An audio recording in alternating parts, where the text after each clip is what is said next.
from Adom TV Badwam so yedani ta ekote guase ne nkranhye nsema enenso ode abraye de edu so no Adom TV Badwam kase ensem ne do so ne yetodwa wo mu bi ya wo betie ni enne bekwai circuit court de akonform yensa to afiase mfie aduosia yede honsam ne nchiremu no ebebro na fe Accra tema motorway expansion no so penifo afiase di hu dwuma de hye te ho wonu mani age eno ni nsem bi ena no pay mede bro Adom TV Badwam kase wo share live on Facebook/Adom TV Extra Go TV channel 119 DSTV 280 oko YouTube so I will search here Adom TV tube ye wo ho mede de afia amankwa tamaklo afia ni de mtie so den nsem ni nchiremu ankasa etie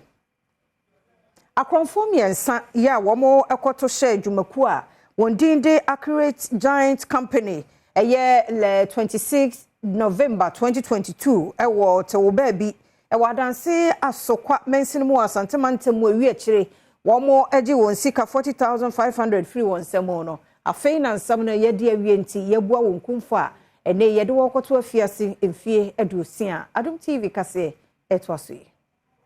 akwamukafo a obubu obusome da na etoso aduonu nsia wa fimpinu ene aduonu mienu mu wonom ekoto hye manfo bi anu wonom ete Accurate Giant Company fo ehyen mu ewi a Ghana sika empem aduanan ene wo hanum ewote obaabi ye wa danse asokwa mensi ne wa asantemantem mu no wode wonom akogina semdi bi a wa hye se wonom enkoda afiase emfie aduosia kwamukafo miensan wondin ene Emmanuel Blay ya wanya mfie aduonu wotwe Ibrahim Adams enye mfie aduonu nsia ena Steven Sapon a wanya mfie aduonu miensa mienu eka ho a wondin ene Martin Asante ya wanya mfie aduonu nsia ene Rocky Nyamede ya ono so anya mfie aduonu nkono no ahyese wonfa wonom enkotwere aban kukumu na obenimbo so mede etoso nan afimpinu ene aduonu nan mu no onsan fa wonom emegina asɛmdi bia honom na wonkyere asotwen a wode bema wonom execution no ekire mu se enipa miensa a wodi nkan a wahyese wonkoda afiase mfie aduosia no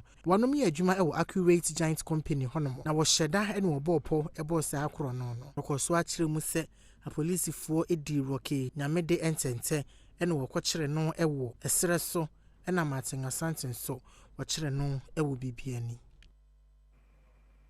Sika $380 million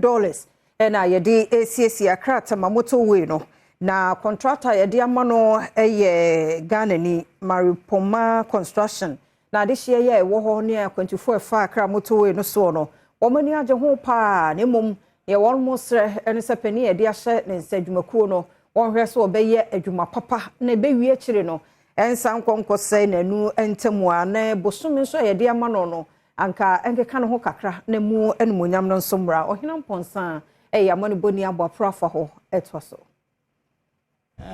kwanu ni bia ye bie no de ka eye na ni bie na se ko mutimi bia kosi ba bia kuroni ebe se wo bie firi aha adikokosi tatakwahye a ebeduro na akopon akoye 2 lanes ti still aho twan de beba ti so mu bie di a omumie ne kase yankwakyiri I think say ya dey betumi aboa because most of the time when we say motorway no traffic when on earth would there be traffic on the motorway we say most of the accidents are happening due to the potholes we person or swerve pothole accident in doors to do this overhead in the count e be boa e pa but they be accidents in so overhead o me dia ya ne be che hu pa mo ye be boa e pa because double road no to be like unya be obe parking and I kwan nchen nyina asese se mo ye be boa ye pa one vehicle with their weight and after the weight the goods the vehicle is taken at least 2 lane has to be separated or within as a link bypass anwachi sa wonim sa wo fi motorway no so a ekura wo hyemu assignment ene ne tema openi onu ena wo shot assignment kropon no eso metre MC your assignment yewura Albert boachi ena ye ne busa no ye busa no se san ena betimi aboa omanfo a wone wo honom economically unu se ebeboa oman no ebe ma dwadie etimi akontem nipa movement ayentem ayaresa no money ade nyina wobɛhwɛ sɛ yɛn hospitals akɛse ni nyina nkranewo na wɔde ayarefo bɛsen wo ambulance mu na ambulance bɛka traffic mu ne ade no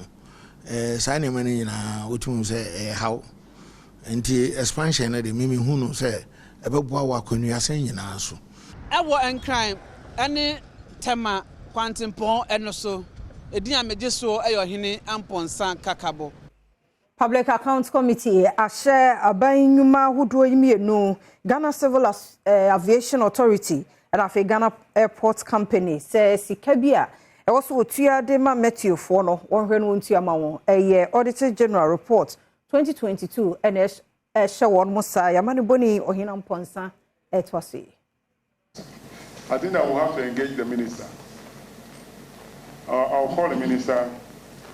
to instruct the Ghana Civil Aviation to write a letter to the board so that they give me the letter for it to claim the money. I'll talk to the minister. Most grateful, Mr. Thank you. Now, when you are sitting no, and I any opinion, Eddie Eric Sumono, and I the Director General of GMET in the Nutrition Common, and the Abusan say, Sassikawi, a crime vessel, and a buyer. Jumedia Ghana Meteorological Agency, Yedima. Ghana Civil Aviation, Ghana Airport Company, no. As a KBS or Mutia no, or Muntia, and a nunti, ama abobobomoa, Quesa Cacasiano. Now we no free Mribia 2019. As I say, Sika Ghana Civil Aviation and Ghana Airport Company charge your mono, only 10% or Hanchi Mudu, and Ghana Metio. A fee, plain Bia, a fat. Ghana, who tremor Ghana, NC from Kra, who tremono, or charge or charge your so I charge and I send him 10%, and I met you. And I saw auto tickets, so the two quaya tax and out triano, a move 5% or so, at the Magana met you. I won't ya. Until I train more, am I a co Minister of Finance, Kra, Nancy, some wine. Now in Twin San Cassican and Senses and Sakascana, Basocrania 34%. And I met you, Juman, Fidelia, Juman, and a boy, Dingy. Okay, Fidia, here the free my friend is Radar, no, but I 2.5 million US. In here, be 4 our country. See, Miss Akasaska, I to meet 4 no easily for me. Badwam, just say, I take it to be I didn't talk it to be about Yemuno. You bet me who I can was him. Ohine amponsa kakabo Ghana emrahye bedwafie. Adom TV Badwam kase na obiso ehwe no na NDC amanyoko no na de atudwa akire mu se enipa bia ne ho bon katase hye proye ewo Japadio no emu a 2022 eye Auditor General Report ede abano de wo mo behwe se enipa wo mahwe ni mu na sa so twi bi ewo ho nso a anase bono a ene emra no wo ho onne no ebedi na okire mu a na Public Accounts Committee sitting here ekoswe wo mahunu se yen se sika kura wo se Japadi ya yen hu bebi a yen hunu adwuma bi a won aye no sika won ma sen kwa ye $12 million Adom TV etwaso Japadi na aban hyehyɛ se ode ba be ye adwuma amaso no anye bia sika sen na oman no asɛn no wo owura no bie na no a osisika nko o ma sɛ no wo sa Japadi no ho no eye kwasi broni America sika no $12 million o de bai na Ghana sika ni mu a opepe oha duonum miensa 153 million cedis na de court ti sika ni mu a eye opepe pepe oha duonum miensa na akiri chite sika nko a aban ne se Japadi na akurase makamenweye deal na amaso a Ghana fo ye nya so mfaso bia no e ka nko mabɔ no ho no owura yi edi atudwa se Ghana fo enya ndi samanyuko ni mugidie na se woto aba ema wonom ewa fimpinu ene edunu na yabato yi mu a wonom a obubo wondi ewa san hwehwemu ni mu ya akasase hye ene proye mu nsem won hu bo mu no obetwe wonom ase akogina asem di bia ti ye de ye gina ha ye ka ne se this is a case of woefully causing financial loss to the state na nya de a omefa omohuadi yewura yade nyina impuntunyuma wura His Excellency John Dramani Mahama say yamo Ghana fo amane na obi ante titru Alhaji Bawumia say inshallah oba na okita na ketu ya debre ubia sika no mafa no yebeye mu hwehwemu baby ehye bia yebeje di ama oman no so na NPP amanyoko Franka Tuni Dr. Mahmoud Bawumia awoye Ghana yema mpani abedi akire enenei penifo a wo pese wono mu eye adwuma na fe breaking the 8 no etimi bemu no wode wondini enso akwakoto penifo animu de koso enu amu hihye Adom TV etwaso edikan ye party penny ene ye Franka Tuni our 2024 elections yimo His Excellency Dr. Alhaji Muhammad Bawumia at the campaign coordinating committee list ebe chair neck any we no or the chair National Council and kofua or pese or mobuano or campaign ye will call 2024 or no and a party no it will share campaign committee now structure na city no Penia or ye chairman for the National Campaign Coordinating Committee no Noa Franka Tufo no Dr. Muhammad Bawumia under that Campaign Coordinating Committee no ano na be de chi ebeye running mate ibe no na yenye unity eda ho ana National Chairman eka Campaign Coordinating Committee eho saso na ye work Campaign Advisory Committee omo tu Franka Tuni no fo number 2 party no fo efa campaign ye ba be year 2024 no ye wo a former president Yera J Kufuor saso no ye wo ye president Nana Danko Akufo-Addo ka ho chairman ene penifo a omo kan National Council of Elders omo nyina ka afutufo no ho saso na ye former chairman Yera Fadible e ka ho Madam Elizabeth Ohene Reverend Joyce Ayi and Madam Akosia Frema Osei Opare omo and a forming campaign advisory committee. So we yi san penifo efru General Secretary my party no ono and in charge of campaign operations. Campaign operation who no men nyina no e hye nsa. Na ranks of the party no e hye na say volunteer groups, identifiable groups, the persons with disability that say be nyama omodi dem so omo campaign team no so ni nyina no ehye General Secretary campaign operations e ka ho de o kan wa obabua General Secretary friend deputy campaign operations no Henry Nanabuachi the national organizer we are your campaign chairman and campaign strategist me can say associate that Omampeni Abidi chair a flag bearer no one a chairman for the campaign coordinating committee. Na Yera Dambuchi a campaign chairman and strategist. Our nipa mienu a omo kan ho or mo buano as deputy vice chairpersons. Yewo Yera Fred Owari ana Nana Kumia. Baento akasia no so na nyamia ya Adom enro multimedia dwumakuo no yenso ya paw ya election headquarters se ho entoma ne numu no ye wieye na say election no ho da ubo no de ya hyasia no free enro no ya paw ho ntoma no enam so ama enei ye ne adwadefo bi ne san nwumafo bi a wo mo wo Kumase Swami Magzi edi enkomo ene e de na ehye wo mo dene ama afia bato wakwakoto won sama wodi tudwa ene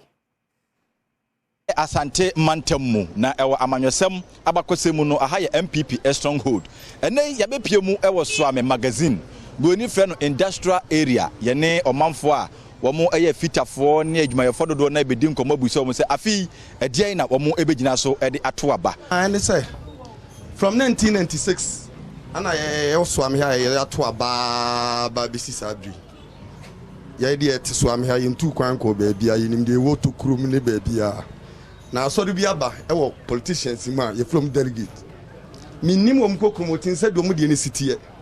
omuno koto aba ne amu muska anyi ono so na de sa nipa na wakoyi no ko aban mu na me de ne ko aban mu no me ya ma me hwe ti afi wo ya party AO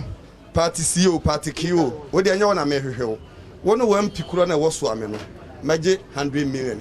abandonment because me NDC MPP me hu de ko until there is no need for me to vote. I'm against it. No. One name Magadisho. Now one day say for factory.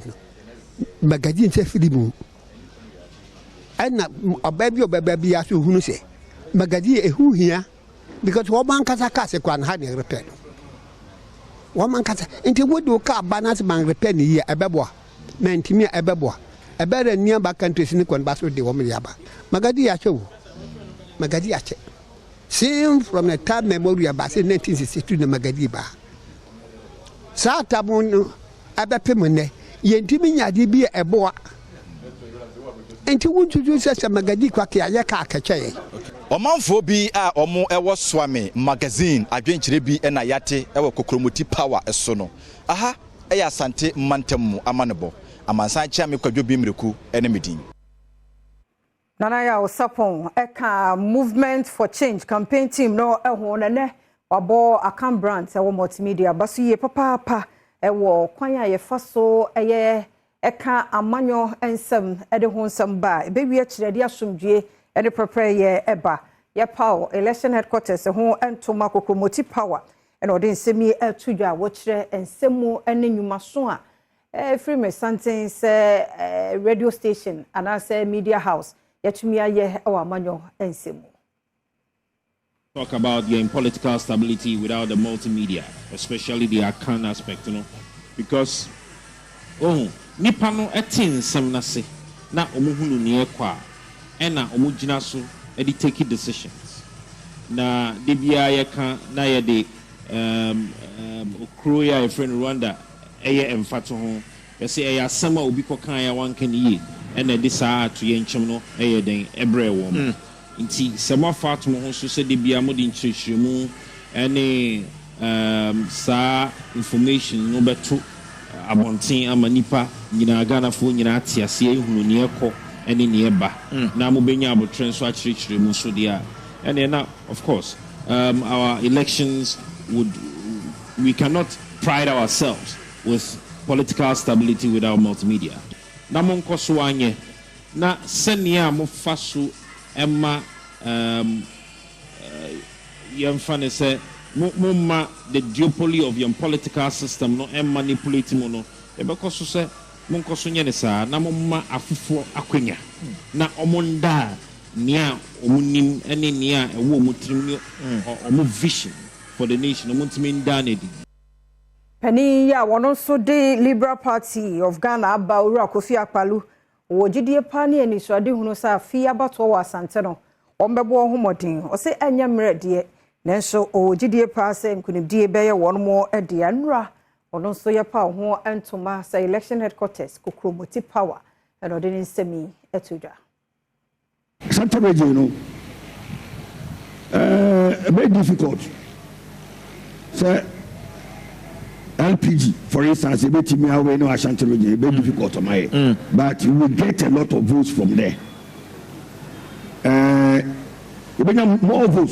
More votes from Ashanti region, but it will be difficult to say CTS is about winning Ashanti region. I know we will not say that. Okay. But development said they work on because but we in the Ashanti region we need more. We need more development. Okay. Oswafo ya wohwekua yo ho nsem so wonwan so na ukwa betifi abato mpesua no so a woye wo mra hye bedwani Dr. Brian ya wo champon enene wo se sane etie bia no MPP amanyoko no ebeye nkunimdifo e wafi abato any afi and the say MPP amai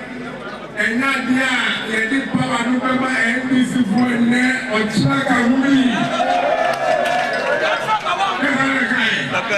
Nyan kai aso for na nanu achame kuma e ko so isi subio ọmọ di pusapoto baako 2020 election ọmọ wini ma yẹ papa wa no ọmọ da ọmọ tiri wini. Parliamentary candidate a wɔn yi ni fufuro yi nso de to dwa sɛ wɔbɛhwɛ sɛ ɔne ne manfoɔ ɛbɛka bom na ɔma yɛ adwumaden sɛnea MPP amanyɔkuo no ɛbɛdi nkunim. Mene obiara bɛyɛ adwuma mabue me tun ama obiara aduwa wɔ ama bɛyi mebɛsom mo eti mene obiara bɛyɛ adwuma me tun deɛ da hɔ ma mo eti sɛ ɛyɛ adwumaden breaking the 8 menim sɛ ɛbɛtumi ayɛ mo adwumaden a yɛbɛyɛ nti mobɛtaa m'akyi na yɛde Dr. Mahmoud Bawumia aba because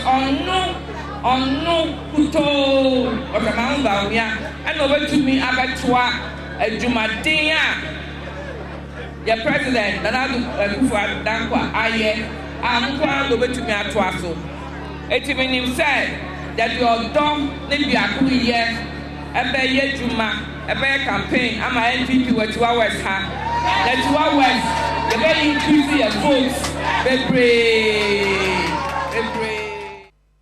Aminyina no so na Adom TV Badwam kaseɛ na hala brama kwan na no pay media sie medi de afia amankwa tamaklo enkɔ ba bi atwen ye nkyɛ yɛbɛsɛ ba na da bonkrata bɛka yɛn sa ne online stories no adaroma yɛde ato aso de ama wo kɔ de a rade mfa nkɔmra somdwem etwam ho abasisie yɛkɔ ba